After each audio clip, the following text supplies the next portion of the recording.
The Eagles might not have played this week, but the Philadelphia sports schedule was still action-packed. The Sixers started their in-season tournament, the Flyers finished their West Coast trip, and the Union can continue their playoff schedule. We'll break down all three of those teams here on this episode of Sports Talk Philadelphia.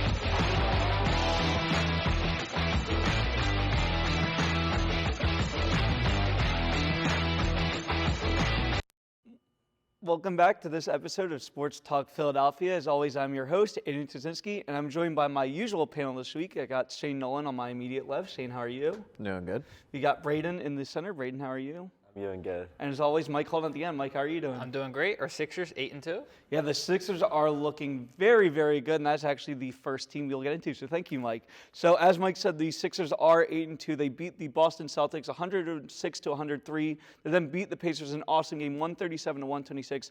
They did lose to the Pacers 132-126, but we'll touch on the wins first and get into that last game since that is a playing game. So Mike, I'll start with you. That Celtics win, huge for the Sixers. Yeah, it was huge. The Celtics are looking like probably the team in the East so far. Their starting five is just probably the best in the NBA. Their bench isn't too deep, but they have some guys coming off the bench, but their starting five is just so good. But yeah, that win was so good. They needed that win. That was before, I think, that was when we still had Oubre, so that was when we still had him. But yeah, hopefully they can just build off that because they play them again tonight, and hopefully they can build off that win because they need to rack up these wins early on.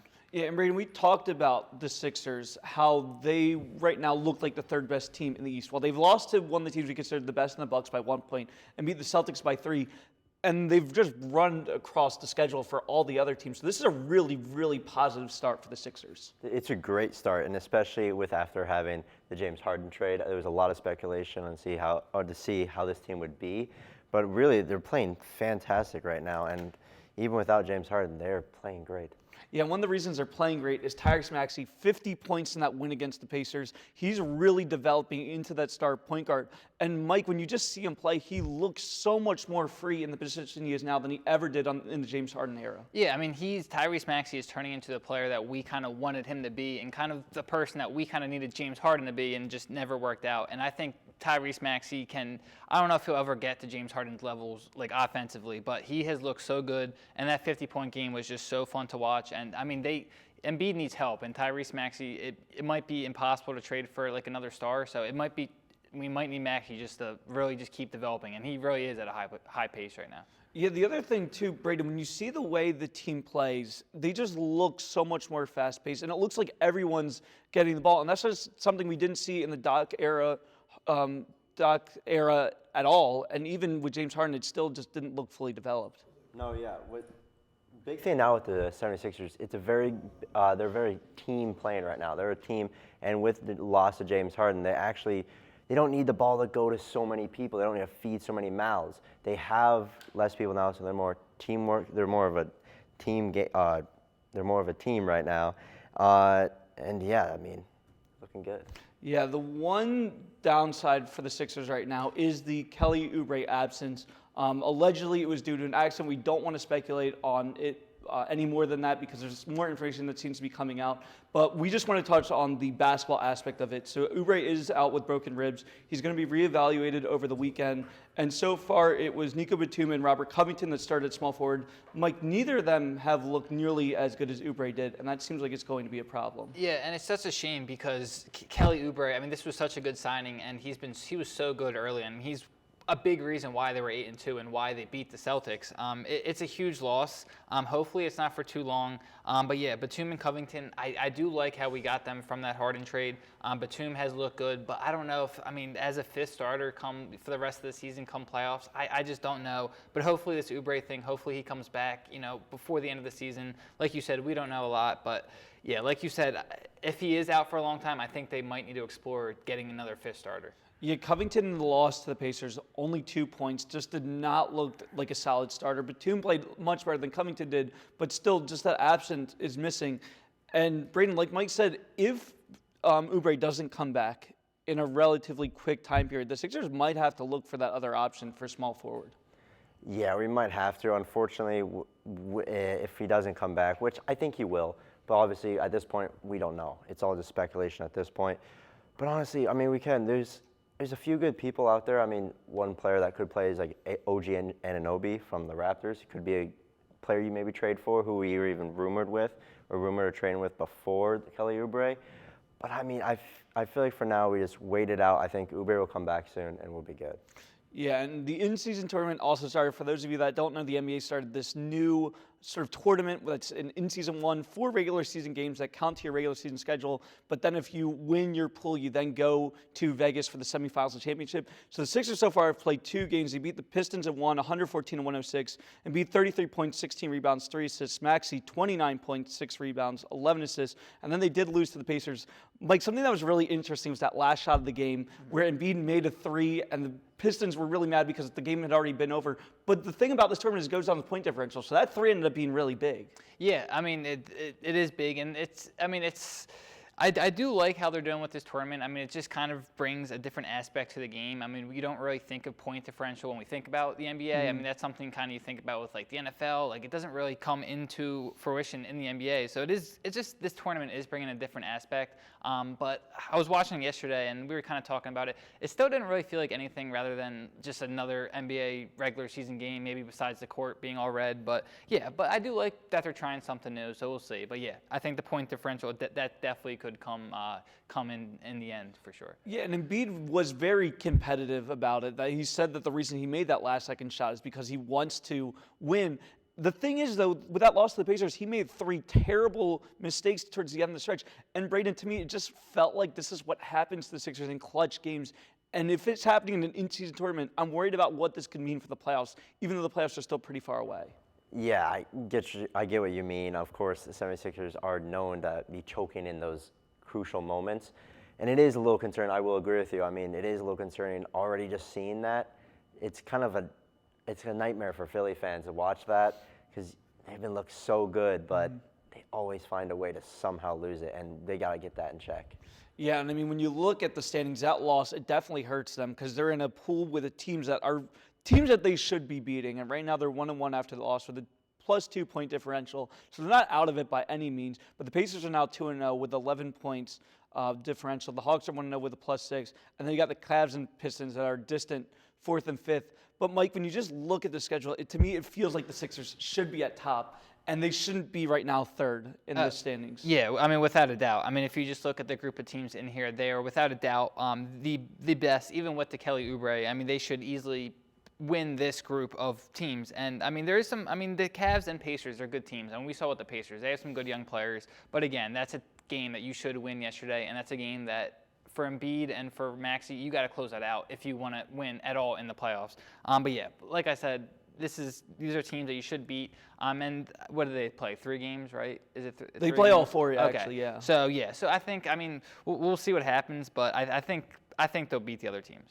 Yeah, it would be good to see them finish 3-1, and you just have, 3-1, and hope that things work out in their favor to finish somewhere at the top of the pool and make it into the tournament in Vegas. But Braden, we're going to step away from the in-season tournament because they have a huge game against the Celtics coming up. They already beat them once. Even though the in-season tournament's happening, you still want to focus on your regular season standings. They're 8-2, very solid in first place. This is a good test for the Sixers coming off of this loss to see if they can bounce back against a really good Celtics team. This is a very good test, and like as you said, we want to still focus on the regular season. It is a bit weird with the in-season tournament, but we still have to focus on the season, on the actual regular season. But it will be a very good test. I think it will show how this team plays after a loss. See under the new management with Nick Nurse, it'll be good to see how they come back. Yeah, so there's a lot of things happening in the Sixers. We want to see how they play without Kelly Oubre. We want to see how they do in the in-season tournament. We want to see how they do against the Celtics. So those are really, really big things happening for the Sixers. And again, this is a team where going into the regular season, we had no idea what to expect. We still had James Harden on the roster, coming with a first-year coach for the Sixers and Nick Nurse.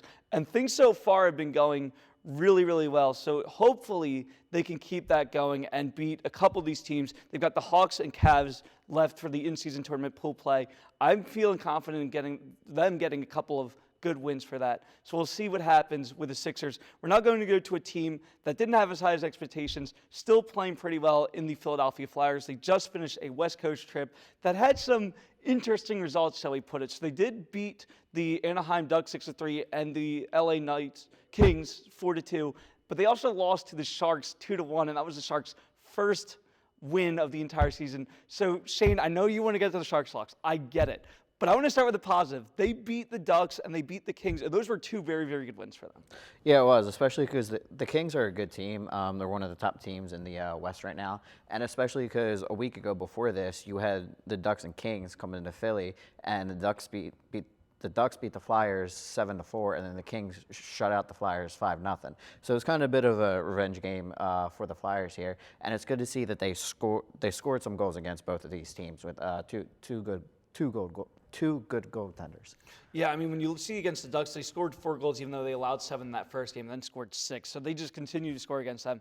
Now, I know you want to get to that Sharks game because they lost 2-1 in a very, very close game against a really bad team, and it just felt like the Flyers of the past couple of years. Yeah, it did. And if you're a Flyers fan and you were surprised that the Flyers lost to the Sharks, you're not a true Flyers fan, because everyone saw this coming. You knew this was going to happen, that the Sharks would get the first win against the Flyers. A couple stats here. So there's been a couple losing streaks over 15 games in the Cap era. In 2021, 18 games against the Buffalo Sabres lost, and then 17 games Sharks lost, which is to start this year. And both losing streaks ended against the Flyers. And then also, so in 2017-18, the Arizona Coyotes started 0-10-1, and then this year the Sharks started 0-10-1, and the Flyers were the only team in NHL history to lose twice to a team that was winless in 10-plus games to start the season. So there's a couple stats there. Yeah, I'm not going to pretend I'm the biggest Flyers fan on the planet, but I even expected then that they were going to lose this game just the way that things had gone. And I saw a lot of other Flyers fans saying the same thing. So as much as it definitely hurt for them to lose that game, not too surprising for people that followed the Flyers. One of the big storylines out of this West Coast trip was Morgan Frost. So he sat in the loss to San Jose. He then played against the Kings and Anaheim. He's got his first assists against the Ducks, and then scored his first 2 goals of the season against the Kings. And according to Inquirer journalist Mike Sealski, a source in the Flyers said that Frost had been lacking a level to compete. Shane, what do you take about everything that's happened to Frost so far in the last couple of games? I mean, I don't really get the benching of him. I get, like, John Tortorella. He said he wants to see a little bit more compete out of Morgan Frost and stuff like that. But he has been in the games that he's been playing. I mean, a week ago against the Buffalo Sabres, he had a lot of great he's a playmaker, and he had a lot of great opportunities to get a couple assists because he was making passes to the players, but they weren't scoring the goals that they needed to. And that's not on him. That's on Konechny. That's on guys like Konechny, Farabee, Forrester, Tippett. And, I mean, he's been playing very well in some of the games. In the games he has been in so far. So it just doesn't make sense to me. Yeah, so the benching doesn't seem to make sense on face value. I do give you that point. However, he did not have a single goal or assist in any of the games leading up to the benching. And then since then got his first 2 goals. And he says, so as much as people are going to complain against John Tortorella for the benching, it seems like it did have some effect on him. Yeah, it did. I mean, if you're not playing a lot, it's gonna have an effect on a player if you're getting benched a lot, especially to start the season. That's gonna wear on you and everything, and it definitely did, because I think there was a quote by Morgan Frost that said he kind of lost a little bit of confidence, but since he was able to get in some of the games, he gained that confidence back, and he was playing well. Yeah, and when you look at the Metropolitan standings, the Flyers are still right up there for a playoff spot again. Still pretty early in the season. However, you're sitting 7-7-1, 15 points, which is tied 5th for the Devils. Basically, you're only a point behind the Penguins. And then the Hurricanes, Capitals, And you've got the Rangers that are just playing out of their minds right now, which is really, really good to see for them. But for a Flyers aspect, yeah, the Rangers are playing well. You're still only 8 points behind them. So, Shane, what do you take on the standings so far from everything that's happened? Yeah, well, I mean, I think we know that the Flyers aren't going to win this division. This division, it's a pretty good division with the Rangers at the top. Kind of surprised to see the Capitals there in second place. But yeah, the Flyers are only a point out of the wild card spot. I mean, they were kind of like this last year in like January and February. They missed the playoffs last year. But yeah, this is going to be a tough division and a tough Eastern Conference as well. So we'll see how they fare coming the end of November and then to start December. Yeah, so their next 3 games are going to be very, very tough. You've got the Hurricanes coming up, which right now, like I said, they're sitting third. The Golden Knights, which are first in the Pacific, I believe, and just playing really, really good hockey. And then the Blue Jackets in last. So, Shane, I want to talk about the first 2 games first. What do you expect against the Hurricanes and Golden Knights, 2 teams that are very, very good and have playoff aspirations? The same thing they played against them in the first 2 games. The first 2 games they have already played against the Hurricanes and the Golden Knights. They had the lead against the Golden Knights all throughout the game, and then late in the third period, the Golden Knights tied it up and then scored a late goal to take the lead. And then the same thing happened in the Hurricanes game, where the game was tied up until late in the third period, and the Hurricanes scored a goal to take the lead.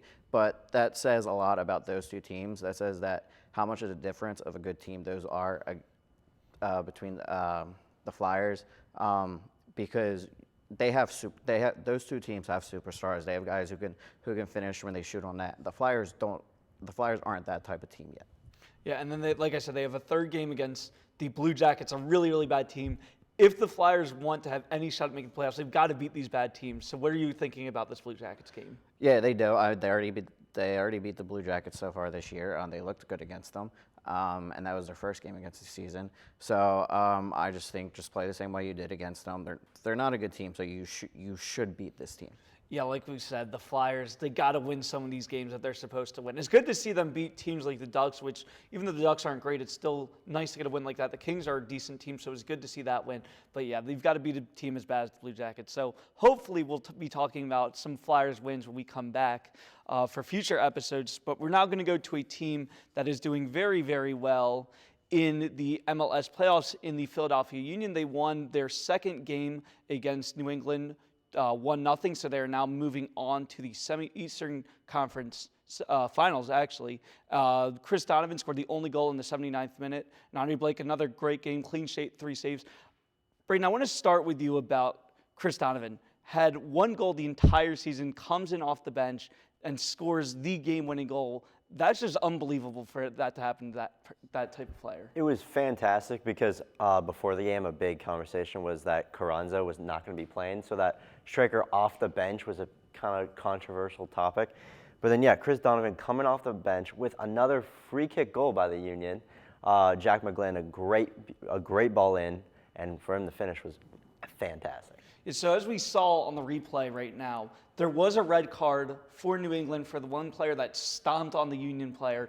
Unbelievable moment. Like, you just don't expect that to happen in the playoffs. But for the Union only to win 1-0 with a red card for pretty much the entire second half, to me that doesn't install as much confidence as I think it might in some other people. No, it was a bit concerning, and obviously the bad foul by former Colorado Rapids player Mark Anthony Kay, who is a good player, but horrible act that he did that. But yeah, I mean, especially that's a midfielder too.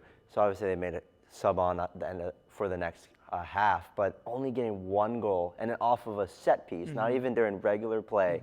Very concerning against a good Cincinnati team who are going to want revenge from last season in the playoffs. Yeah, and like I said, Andre Blake, another great performance for him. He really, I think, has been one of the star players for the Union during this playoff run. Do you expect him to keep it up the way that he's been playing for these first couple of playoff games? Oh, yeah. Well, he better. Yeah. At least we're not winning.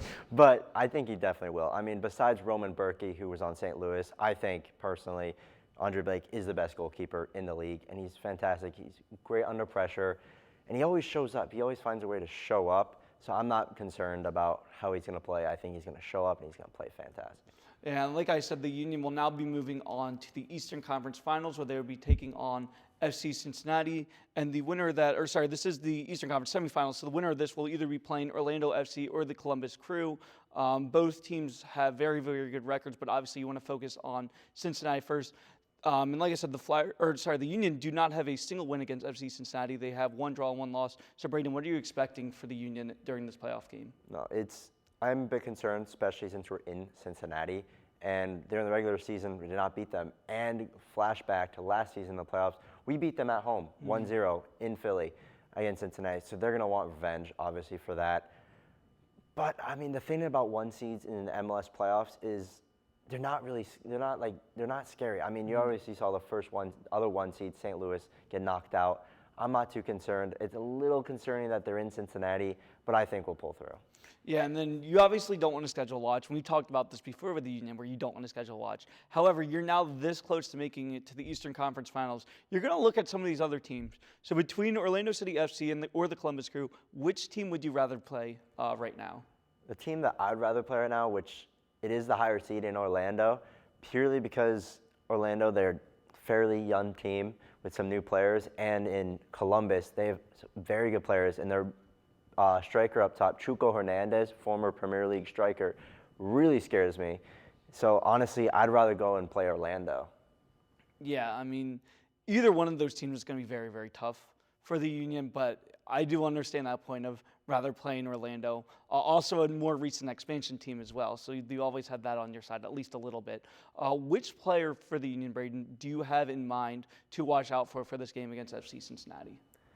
With this game, I think in the midfield, you have Martinez, who's fantastic. And I think if we're going to win this game, it's going to be through him and him playing through the midfield and doing what he can defensively. But also, I really like, especially Jack McGlynn, who's a very young player who's actually just got announced to the roster for the Olympics coming up in the summer. I think let him play in the midfield alongside Martinez. And if we can beat this team through the midfield, we got to win. So I'm hearing a lot of if we beat this team. What is your expectations for this game, and what's your prediction for who wins? My prediction, I will always back the Union. But it's going to be close, and it will probably be another set piece that the Union score off of. I'm probably going 1-0 again. All right, so another really close game against Cincinnati. I could see it. The Union set piece, as Braden said, has been excellent throughout the playoffs. It's something that they will definitely have to look out for. So again, hopefully we'll be talking about more Union playoff wins when we come back to future episodes. We're now going to go to Fast Five. So I've got a question for both Braden and Mike. Who is the best team in the AFC so far? I'll probably say the Chiefs.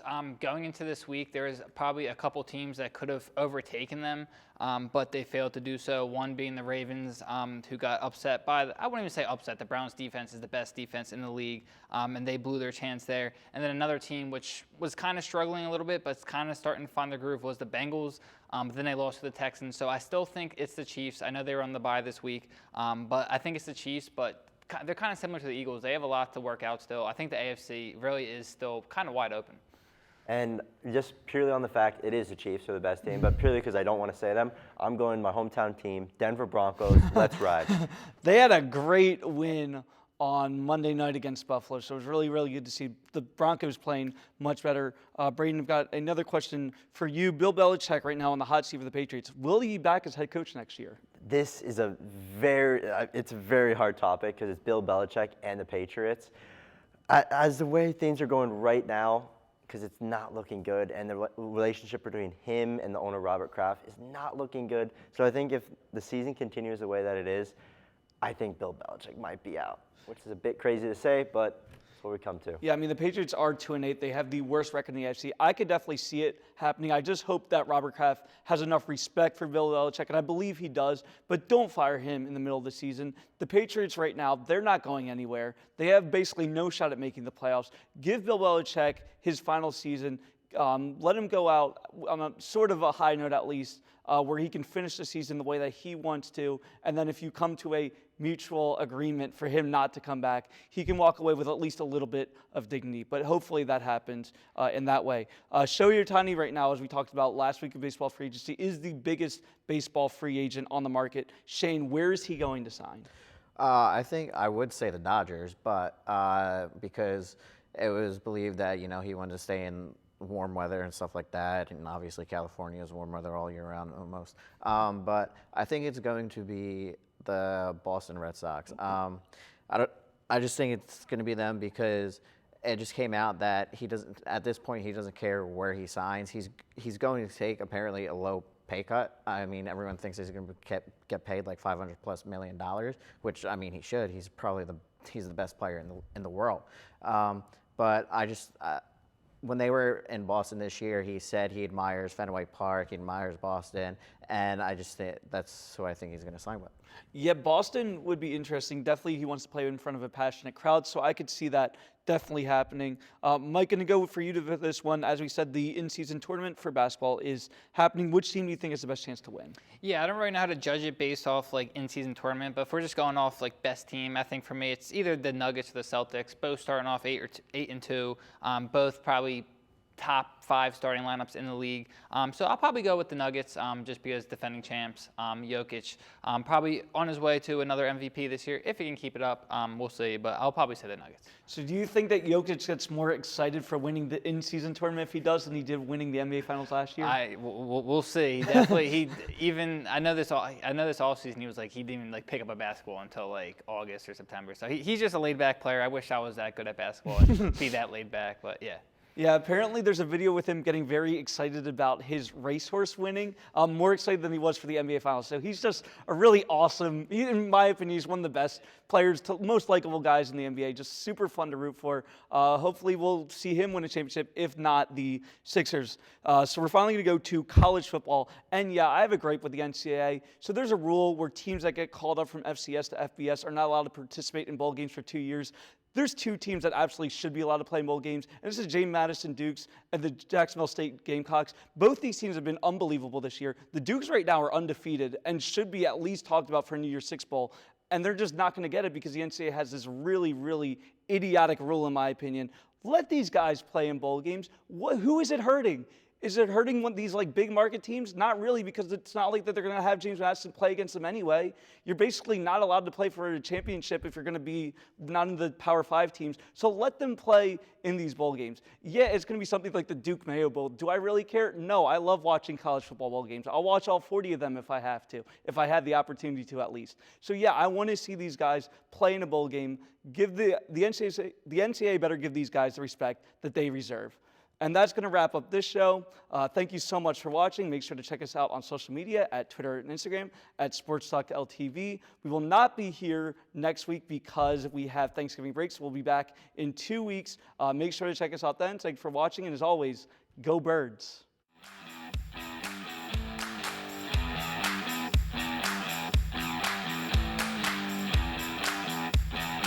Audio